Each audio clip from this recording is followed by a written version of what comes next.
Yan, dito tayo ngayon sa bukid. Yan, mga taniman ng kalabasa yan. Kasi gusto kong makapagtanim ng gabi. Ito. Ang puno ng sampalok yan. Ito, malaki na to. Bali, nabalutan na ito ng mga baging yan. Oh, pinig nyo yung puno ng ibon.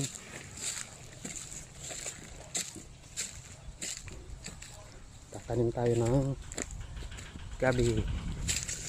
Dito kasi malilim dito. Yan.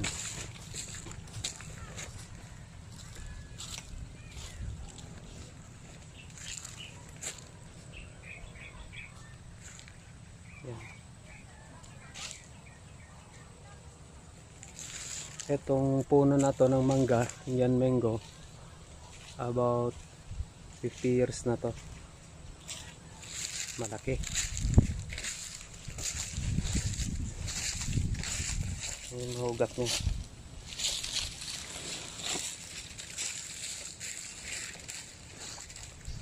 Dito ako ngayon magtatanim ng gabi. Kasi during dry season, summer season, medyo basa pa dito. Iyan yung gustong gusto ng gabi. Yung natutubigan talaga. Yung mga taniman din yan ng mga kalabasa. Sana hindi na umulan para hindi gaanong maapektuhan yung pagtubo nila. Sayang din, mali eh. Malulugi yung may-ari nito pagka mulan ng umulan. Tingnan natin tong tanim ko na yan, saging. May hinukay kasi akong puno dito noon, yung bayabas, malaki. Ito yung kalahati niya. About 8 cm yung diameter ng bayabas.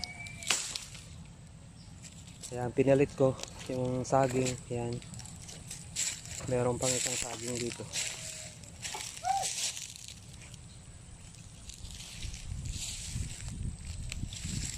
Ito pala yung itim na luya. Ewan kung bakit tinawag na itim na luya, pero pagka tingnan mo na naman yung laman, ito naman itim. Yan. Yan o. Gamot daw ito.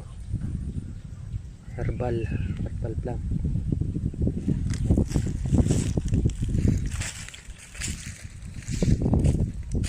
Yan.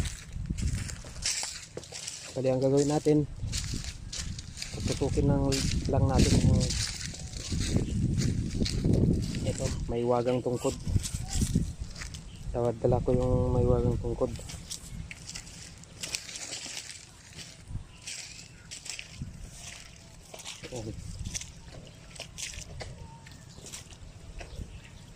Yan, butasin lang natin ganyan.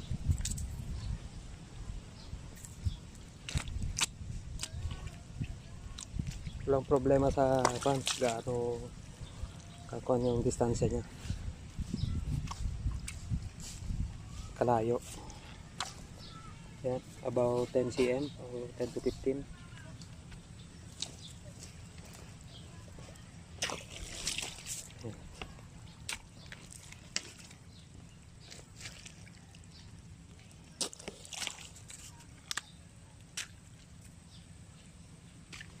Bali, ito, nabutasan na natin. Ito yung gabi. Laing. Matanggalan konti ng laman yan. Yan. Ito yung pang tanim talaga yan. Ganyan lang, simple. Lubog lang natin ganyan. Kahit hindi natakpan. Ito yung sumunod. Yan ulit. Pwedeng tanggalin itong mga ugat niya, walang problema yan. Madali lang naman mag-regenerate yung mga ugat niyan. Daling lumabas. Yan.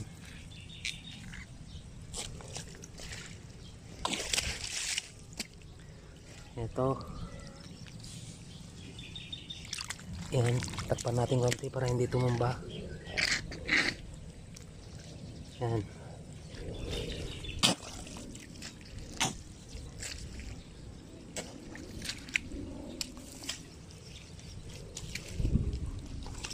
Yan. Ito yung maywagang tungkod natin. Ito yung gagamitin natin na pagtatanim ng gabi. Yan.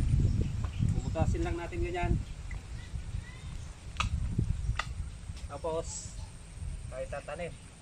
Yan. Ganun lang sa simple. Tatanam na natin lang.